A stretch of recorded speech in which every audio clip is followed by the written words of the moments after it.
এই কুয়াটা আজ থেকে শুধুই তোমার। ধন্যবাদ ভাই, আমার কুয়ার খুব প্রয়োজন ছিল।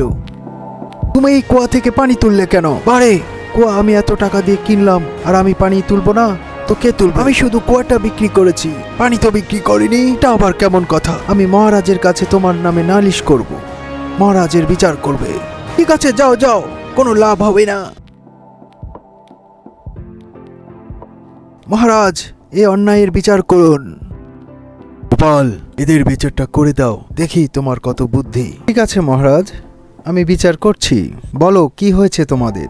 মহারাজ, আমি ওই লোকটার কাছ থেকে ওই কুয়াটা কিনেছিলাম, কিন্তু সে আমাকে কুয়া থেকে পানি তুলতে দিচ্ছে না। মহারাজ, আমি শুধু কুয়াটা বিক্রি করেছি, কুয়ার পানি তো নয়। তোমার কথাও তো ঠিক।